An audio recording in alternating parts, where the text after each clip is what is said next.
혹시 여러분 파레토의 법칙이라고 들어보셨나요? 이태리 경제학자였던 파레토가 경제 현실을 관찰한 결과 20%의 원인이 80%의 결과를 낳는다는 사실을 주목하게 되었습니다. 그러니까 기업의 조직에서 유능한 20%의 엘리트가 80%의 직원들을 먹여 살린다는 것입니다. 조직의 모든 구성원이 조직 발전에 동일하게 기여하고 있지 않다는 것이죠. 그러니까 헌신하는 소수의 20%가 있어야 나머지 80%가 살아납니다. 소수의 20%가 다수의 80%를 먹여 살린다는 것입니다. 우리 안디옥교회 성도님들은 어디에서나 가정에서나 기업에서나 어떤 사회 공동체에 속한다 할지라도 20%에 속하는 유능한 백성이 될 수 있기를 주의 이름으로 축원합니다. 소수 20%가 감당하는 역할이 무엇이냐? 이 소수 20%는 조직에 치명적인 문제가 발생할 때 물불을 가리지 아니하고 그 문제 해결에 몸을 던집니다. 하지만 다수 80%는 조직에 치명적인 문제가 발생하면 뒷전으로 물러섭니다. 그리고 온갖 안 될 이유를 연구하기 시작하고 조직의 문제점을 파헤치고 불평, 불만을 일삼습니다. 근데 그를 누가 먹여 살려요? 20%가 먹여 살린단 말이죠. 소수 20%는 조직의 약점이 있을 때 단지 뒤에서 불평불만하지 아니하고 그 약점을 강점으로 바꾸어 나갑니다. 다수 80%는 조직의 약점이 있을 때 어찌하나 여기저기 다니면서 약점을 떠벌립니다. 약점을 확대시킵니다. 약점을 확정지어 버립니다. 여러분, 인간 사회에서 어떤 조직도 완성된 조직은 존재하지 않습니다. 어떤 기업도 완성된 기업은 존재하지 않습니다. 그리고 심지어 교회조차도 그래요. 왜 그럴까요? 우리는 하나님이 아니기 때문에. 왜 그럴까요? 우리는 완벽한 존재가, 우리는 죄 많은 인생이에요. 그러니까 죄 많은 인생들이 함께 살아갈 때 죄성이 서로 보일 수밖에 없는 것이 인간 구조입니다. 그래서 내가 속한 직장에서, 내가 속한 가정에서, 내가 속한 사회 공동체에서, 심지어 교회 공동체에서조차 어떤 약점이 보일 때 내가 존재하는 이유를 확인하는 것입니다. 하나님께서 나를 20%로 세웠을진데 주님, 이 종을 통해서 회사의 약점을 보완시켜 주시옵소서. 내가 속한 공동체의 약점을 강점으로 바꾸어 주시옵소서. 기도하고 나아가는 것입니다. 여러분, 실제로 여러분이 내일 출근하시면 여러분의 속한 기업은 어떤 약점을 가지고 있습니까? 어떤 허물이 있습니까? 어떤 문제가 있습니까? 때로 그 기업에 혹은 여러분이 속한 조직 전체에 휘몰아치는 엄청난 위기가 있을 수 있습니다. 그때 우리 그리스도인들이 구체적으로 어떻게 그 문제를 다뤄야 되는가? 오늘 본문에서 예수님께서 명확한 해답을 제시해 주십니다. 우리 예수님은 워낙 사역이 바쁘셨기 때문에, 그리고 예수님을 뒷감당하는 제자들도 워낙 사역이 바빴습니다. 여러분, 한가한 지도자하고 같이 일하면 편안하고 좋습니다. 할렐루야! 그런데 속하고 싶지요? 한가한 지도자하고 일하면 오전에 커피 한 잔 먹고 신문 보고 출근해가지고 어이 밥이나 먹으러 가지. 그러면 12시에 밥 먹고 와서 바둑 한 판 두고 어이 오늘은 일찍 퇴근하지. 뭐 이런 조직이 있을까 싶습니다만은, 그런데 예수님은 달랐어요. 예수님은 새벽 미명에 기도하시고 무수한 병자들을 고쳐주셨습니다. 회중들이 모일 때 하나님의 영광스러운 말씀을 증거했습니다. 얼마나 열심히 말씀을 증거하셨는지 회중들이 점심 먹을 것도 잊어버렸습니다.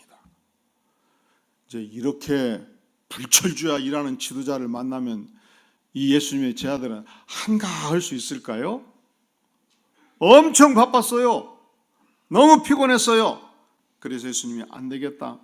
우리 갈릴리 호수 배 타고 건너가서 좀 푹 쉬어야 되겠다. 그런데 무리들이 예수님을 추적하다가 배가 가는 방향을 보고 앞질러서 갈릴리 호수 건너편에 이미 2만 명이 모여 있었던 것입니다. 쉴 수가 있어요, 없어요? 없지요. 이 목말라 하는 백성들을 보면서 우리 주님께서 너무 가슴이 아프셨습니다. 문제는 그곳이 빈들이었습니다. 허벌판이었습니다. 식사와 음식을 쉽게 구할 수 없는 지역이었습니다. 날이 저물어 갔습니다. 우리들이 예수님의 움직임을 따라서 계속 추적하고 예수님의 말씀을 듣고 병자를 낫게 하고 그래서 점심까지 먹지 못한 채 먼 길을 걸어왔는데 해가 지는 저녁이 된 것입니다. 얼마나 무리들이 배가 고팠겠습니까? 얼마나 제자들이 배가 고팠겠습니까? 그래서 한 제자가 예수님께 나아가서 진언을 한 것입니다. 예수님, 38절, 무리를 보내어 두루 촌과 마을로 가서 무엇을 사 먹게 합소. 근데 지금 이들이 모여 있는 곳이 어디입니까? 민가가 아니었습니다. 빈들이었습니다. 광야지대였습니다. 그들을 촌으로 보내고 마을로 보내려면 다시 1시간, 2시간씩 걸어가야만 했습니다. 저들은 가난한 자들이었습니다. 저들의 호주머니로 먹을 것을 살 수 있는 형편이 아니었습니다. 그러니까 저들을 두루 보내어서 각자 사 먹게 하소서. 우리는 책임지지 않겠다는 것입니다. 이때 예수님께서는 이 문제를 어떻게 해결하실까요? 여러분, 우리가 속한 조직에서 문제가 발생했을 때 우리는 과연 어떻게 그 문제를 해결해야 될까요? 우리 다 함께 37절 말씀 같이 한번 봉독하겠습니다. 시작. 대답하여 이르시되 너희가 먹을 것을 주라 하시니 여짜오되 우리가 가서 200데나리온의 떡을 사다 먹이리이까.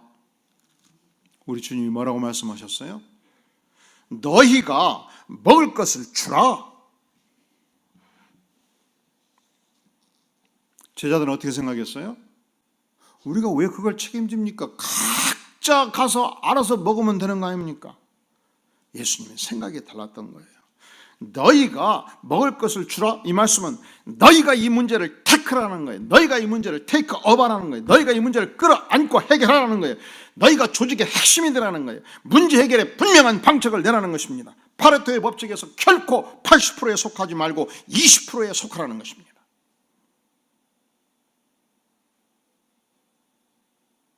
한 분이 저한테 그런 얘기를 해요. 우리 교회 와보니까 말씀도 좋고 다 좋은데 기도가 약하네요.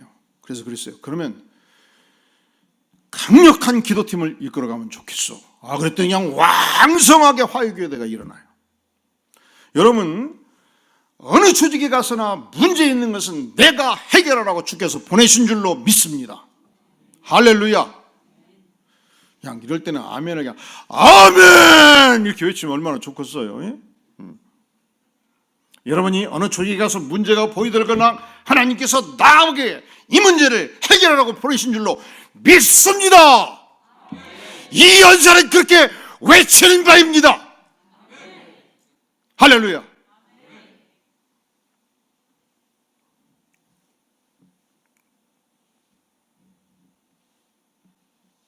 너희가 먹을 것을 주라. 여러분, 결코 여러분이 내일 출근해서 여러분이 속한 조직의 어려움을 만날 때 그 조직 구조의 문제점을 파헤치고 조직의 오류를 성토하고 조직의 리서트를 깨부수고 이게 해결책이 아니에요. 그것은 쉬운 일입니다. 우리 주님은 말씀하셔요. 아서라. 따라 해볼까요? 아서라.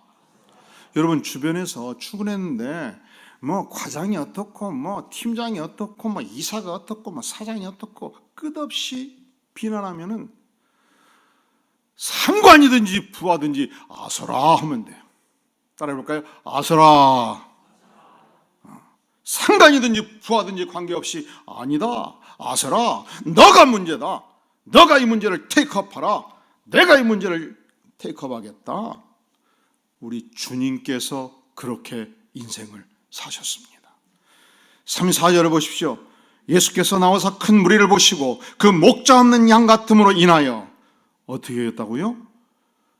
그 목자 없는 양 같음을 인하여 어떻게 하겠다고요? 불쌍히 여기셨습니다. 여기서 멈추지 않았습니다. 이에 여러 가지로 가르치셨습니다. 이 불쌍히 여기셨다는 단어는 compassion, come은 언제든지 함께라는 단어예요. come, together, 같이 한다는 단어예요. 이 passion은 느낀다는 단어입니다. 백성들의 고통을 우리 주님께서 백성들이 겪는 고통의 깊이만큼 같이 느끼셨다는 것입니다.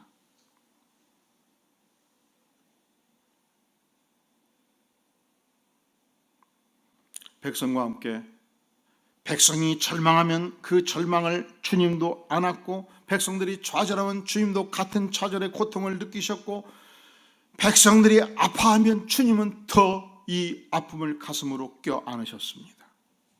백성들이 배고파할 때 주님도 함께 배고파하셨습니다.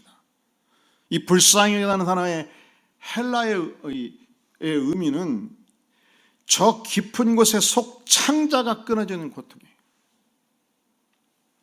히브리인들은 이 감정의 원천이 내장이 있다고 봤어요. 여러분, 인생을 살면서 너무 고통스러운 현장을 목도하면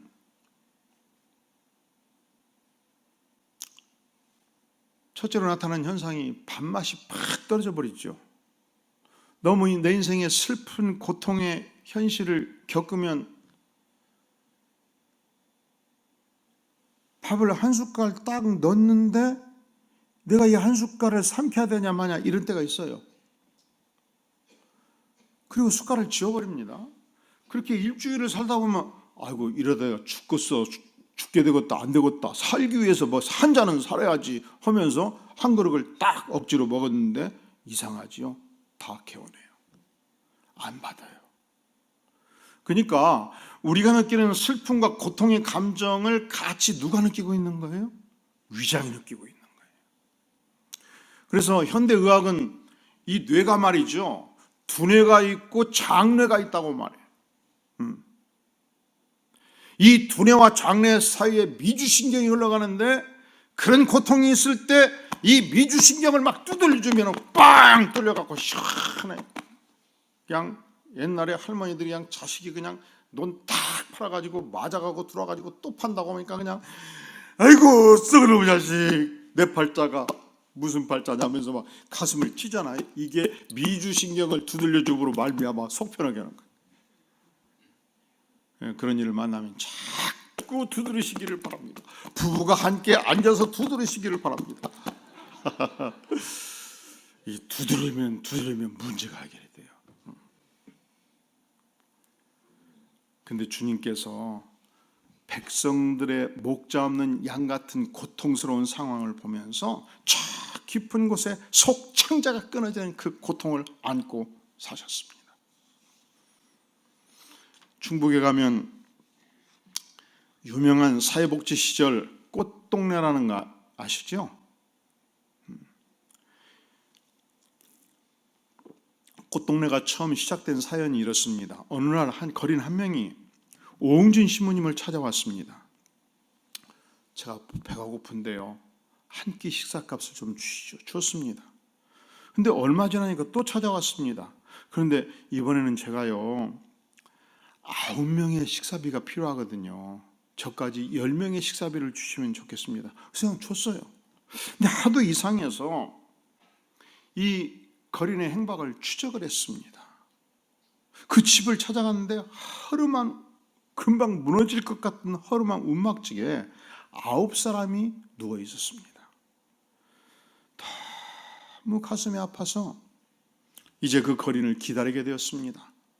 어느 날 그가 왔을 때 물었습니다. 당신 몸도 성치 아니한데 어떻게 누워있는 9사람을 도울 수 있습니까? 그때 그 거린이 말합니다. 신부님, 저는요 몸이 아파도 걸어 다닐 수는 있잖아요. 걸어 다니는 제가 누워있는 이 사람들을 책임지지 못하면 이 사람들은 어찌 되겠습니까? 이 거린의 답변에 옹진 신부님은 내가 평생 무엇을 해야 되는지 깨달았다고 합니다. 이 거린의 답변에 큰 충격을 받았습니다. 이 거린의 답변이 신부님의 가슴을 찔렀습니다. 나는 얼마나 이웃 사람들에 대하여 책임을 지고 있는가. 너가 먹을 것을 주라. 그때부터 신부님은 행렬병자와 호스피스 환자들과 고통당하는 영혼들을 한 사람 한 사람 돕기 시작하면서 무려 2만 명의 행렬병자 기타 도울 수 있는 시설의 사역을 감당하게 된 것입니다. 따라해 볼까요? 너희가 먹을 것을 주라. 너희가 이 문제를 태클하라는 거예요. 문제로부터 도망치지 말라. 문제로부터 물러서지 말라. 문제를 받아들이라. 이 문제에 대해서 책임을 지라. 여러분, 우리가 이 문제, 우리가 속한 공동체의 문제에 대해서 주님 제가 책임지겠습니다 결심하는 순간, 그 순간은 위대한 기적이 잉태되는 순간입니다.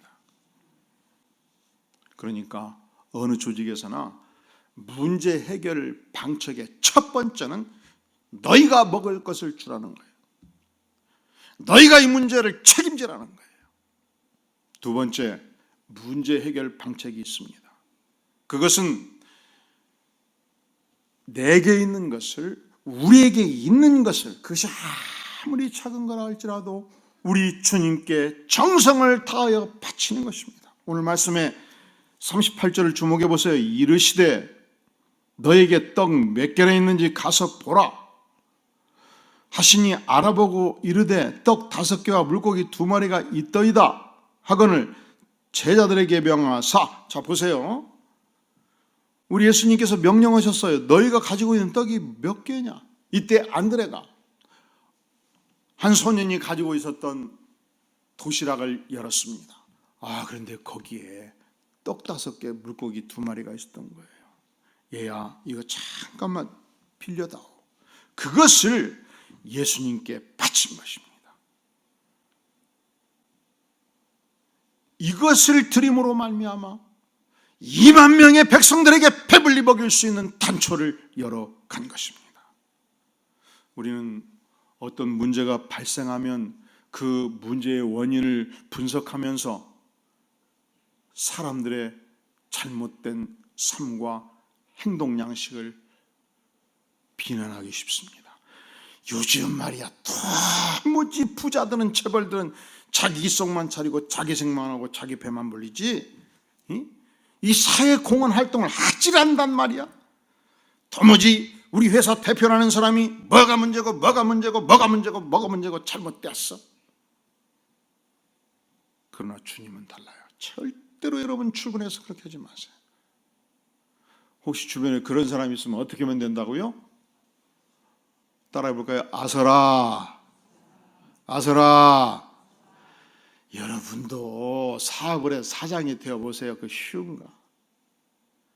그저 직원 2명 두고 한 1년 봉급 줄 수 있으면 그 위대한 거예요. 위대한 거예요. 아닌 모양인데. 사업하시는 분들 다 물어보세요. 직원 2명 두고 4대 보험 주고 월급 주고 1년 사업하시는 분이 위대한 거예요. 그러니까 상관을 향해서 뭐가 어떻고 뭐가 어떻고 뭐가 어떻고 하면은 듣고 눈 크게 뜨고 아서라. 따라해볼까요? 아서라. 아서라가 많으면 조직이 발전하고, 퇴근 후에 술자리에서 상관을 안주로 씹어먹는 조직은 망하는 조직이에요. 따라해볼까요? 아서라. 그럼 어떤 분이 그래요. 목사님은 완전히 경영자 편이네요. 아니야. 저는 경영의 편도 아니고 노동의 편도 아니고 양편이에요, 양편. 중요한 것은 나라는 거죠. 내가 어떤 인생을 살 것이냐.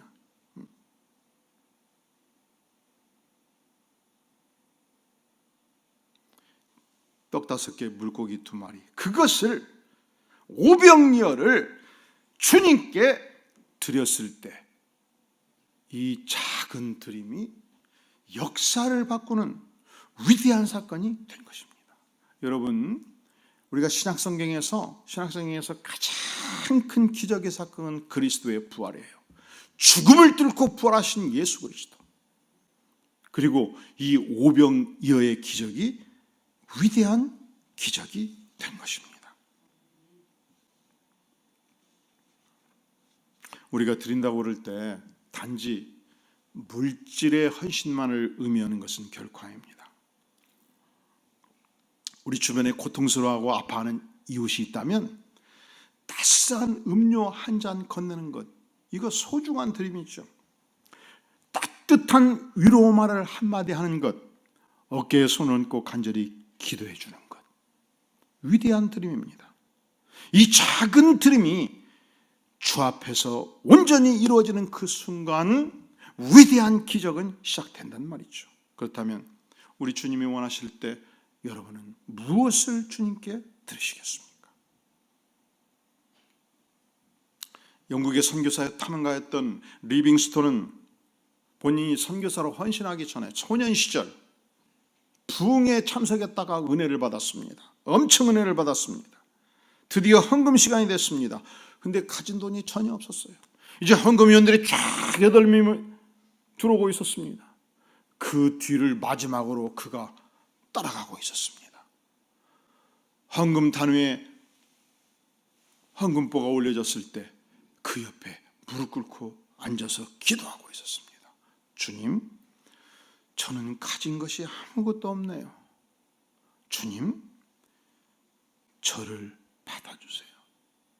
가장 위대한 바침이 된 거예요. 그가 그의 인생을 하나님께 바쳤을 때, 19세기 아프리카 선교를 위해서 헌신했을 때 이 아프리카 선교의 아버지가 되었고 기수가 되어서 그 뒤로 수많은 선교사들이 이 어두운 땅을 밝히는 역할을 감당하게 된 것입니다. 문제없는 조직이 없지요. 그렇다면 나는 어떤 존재가 되어야 될까요? 어떻게 이 조직의 문제를 해결할 수 있을까요? 첫째로, 내가 그 문제를 테이크업하는 거예요. 두 번째로, 하나님께서 내게 주신 것을 주 앞에 바치는 것입니다. 세 번째로, 우리가 쉽게 믿기지 않는다 할지라도 예수님의 말씀에 철저히 순종하는 것입니다. 자, 내가 그 문제를 테이크업하고 그리고 내가 가진 것을 바치고 내가 주의 말씀 앞에 철저히 순종할 때 위대한 기적이 창출되는 것입니다. 39절을 보세요.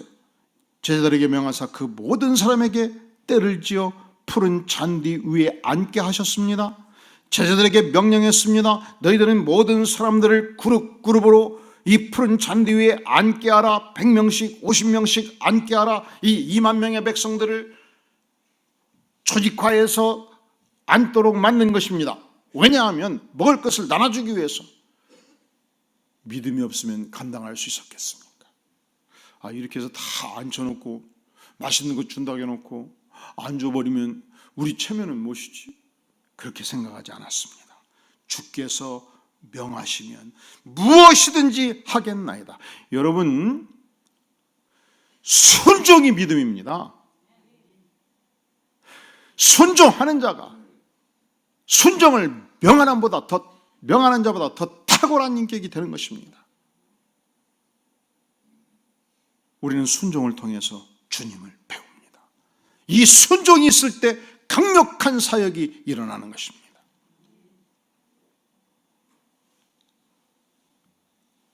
순종이 믿음이에요. 믿음 좋다는 분들이 하나님의 말씀에 순종하지 않는다면, 하나님이 보내신 교회에 순종하지 않는다면 하나님께서 어찌 그 인물을 위대하게 사용할 수 있겠습니까? 이제 모든 기적의 백그라운드가 준비되었습니다. 이제는 드디어 주님께서 행동하실 때가 되었습니다. 우리 다 함께 41절 말씀 같이 봉독합니다. 시작. 예수께서 떡 5개와 물고기 2마리를 가지사 하늘을 우러러 축사하시고 떡을 떼어 제자들에게 주어 사람들에게 나눠주게 하시고 또 물고기 2마리도 모든 사람에게 나누시매. 이 오병이어를 가지사 하늘을 우러러 첫째로 축사하셨습니다. 주시옵소서 기도하는 것이 아니에요. 하나님 주시니 감사합니다. 하나님 너무 감사합니다. 축복의 기도와 감사의 기도를 올렸습니다. 두 번째, 떡 5개 떡을 떼어서 제자들에게 주기 시작했습니다. 예수님께서 떡을 떼어서 줄 때마다 이 떡이 단지 5개가 아니었습니다. 엄청나게 늘고지기 시작했습니다. 2만 명이 먹고도 12강들이가 남을 만큼 떡이 나누어지기 시작했습니다. 기적이 연출되기 시작하는 것입니다. 여러분, 하나님이 내게 주신 것을 움켜쥐고 끝까지 몸부림치면 내 안에서 썩어버려요. 그런데 손을 펴서 나누어주면 내 인생이 꽃피우고 2만 명을 먹이는 위대한 사건이 되는 것입니다. 그리고 주께서 말씀하십니다. 사람들에게 나누어 주게 하셨다. 물고기 2마리도 모든 사람에게 나누었다. 나누어 주라. 나눌 때 늘 구워져요. 나눌 때 떡이 10배, 100배, 1000배로 늘어나요. 그 결과 어떻게 되었는가? 42절 다 배불리 먹었습니다.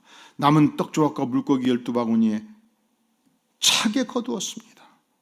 떡 먹은 남자는 5,000명, 여자와 아이들까지 2만여 명이 먹는 축복을 누리게 된 것입니다. 1955년 어느 가을 미국의 오레곤주 윤핵의 마을에서 있었던 일입니다. 그 마을 모든 사람들은 농사를 짓고 있었습니다. 그런데 어느 날 그 마을에 위문 공연단이 와서 영화를 상영해 주었습니다. 전쟁 영화였습니다. 동방의 한 나라에서 전쟁이 터졌는데 무려 군인이 100만 명이 전사했고 거리거리마다 굶주린 고아들이 우글거린다는 영화였습니다. 이 영화를 보고 한 부부가 대단히 감동을 했어요. 집에 와서 여보, 남편이 말합니다. 우리가 그곳 아이들을 입양하면 안 될까? 부인이 말합니다. 우리는 농사꾼이잖아요. 우리가 어떻게 남의 아이를 먹여 살릴 수 있겠어요? 그런데 계속 기도하면 할수록 하나님께서 마음에 부담을 주셨습니다. 결국은 작은 농토지만 농토 절반을 팔아서 이름을 들어보지도 못한 나라의 아이들을 8명을 입양을 했습니다. 제가 그냥 놀래버린다니까요. 몇 명을 입양을 했어요? 우리가 한 명도 지금 안 했잖아요. 그럴 때는 이야 대단하다 해야지. 몇 명을 입양했다고요? 와, 이렇게 해주라 버리지.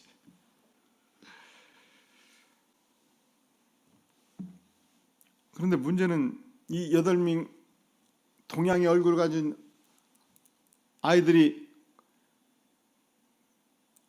이쁜 옷을 입고 동네에서 왔다 갔다 하니까 동네 주민들이 너무 은혜를 받은 거예요. 어떻게 저 가난한 농부가 8명이나 입양을 했냐. 그 아이들의 천진난만한 모습을 보면서 감동을 받고 그 입양한 어머니 아버지의 그 가난한 살림에 그 뒷받침하는 모습이 너무 감동이 되고 그러면서 자꾸 영화가 생각나는 거예요. 영화에 그냥 거리거리마다 찢어진 옷을 입고 기운 옷을 입고 깡통 차고 돌아다니는 그리고 이 다리 밑에서 움막치고 우글우글 살아가는 거짓대 같은 모습이 자꾸 생각나는 거예요. 그래서 우리도 적어도 한 명은 입양해야 되겠다. 온 동네가 입양 운동이 일어나는 것입니다. 그래도 한국의 전쟁 고항에 만분질이나 되겠습니까? 결국 기도하면서 결심을 해요. 이 8명의 아이들의 나라로 우리가 가야 되겠다. 나머지 작은 농토였지만 전체를 팔아치웁니다. 그리고 대한민국으로 이사와요. 이사와서 미국의 교회마다 편지를 내기 시작을 합니다. 고아 입양운동을 펼치기 시작합니다. 평생 그 일에 헌신했습니다. 그 결과 6만 6천 명의 고아들이 몇 명? 놀라질 않아요. 이 부부를 통해서 미국에 입양이 된 것입니다. 이 부부의 이름을 아시는 분? 해리 홀트 부부. 홀트 아동복지의 창설자지요. 여러분, 만약에 그 부부가 헌신하지 않았다면, 그래서 6만 6천 명의 아이들이 입양되지 않았다면 이 중에 상당수는 굶어 죽었을 것입니다. 이 중에 상당수는 깡통차고 거리를 헤매다가 깡패가 되었고 소매치기가 되었고 날치기꾼이 되었을 것입니다. 이 중에 상당수는 사회의 암적 존재로 자라갔을 것입니다. 이들이 미국으로 건너가서 믿음 좋은 크리스천의 가정에 입양되어서 위대한 하나님의 일꾼으로 자라갔습니다. 놀라지 마세요. 해리 홀트는 고등학교도 졸업하지 아니한 자였습니다. 재산도 작은 농토밖에 없는 자였습니다. 그것을 오병이어로 두 손을 들어 하나님께 바쳤습니다. 그리고 전쟁 고아의 진정한 아버지가 된 것입니다. 무려 6만 6천 명의 고아를 살려내는 위대한 기적을 창출해 내었습니다. 예수님이 어떤 분이십니까? 예수님은 2만 명도 오병이어로 먹여 살리시는 능력의 주님이십니다. 예수님은 경제 기적의 원천이십니다. 예수님은 주 앞에 헌신한 해리 홀트 이 한 가정을 통해서 6만 6천 명의 영혼을 살리시는 전능하신 하나님이십니다. 그렇다면 우리는 이 시간 오병이어로 무엇을 주님께 드리시겠습니까? 잃어버린 한 영혼을 우리가 구원하는데 주님, 내가 드려야 될 오병이어는 무엇입니까? 집에 당도할 때까지 분명한 답변을 주 앞에 드릴 수 있기를 바랍니다. 기도하겠습니다. 영광의 주님, 부족하고 연약한 인생이었습니다. 그러나 주님께서 우리를 귀히 여기시며 말씀하여 주시니 진실로 감사를 드립니다. 주님, 내가 가진 오병이어를 주 앞에 드리고 주님께서 나를 통해서 역사하시는 기적을 맛보기를 구하오니 아버지여, 내 인생을 붙잡아 주시고 은혜를 베풀어 주시옵소서. 예수님의 이름으로 간절히 기도하옵나이다.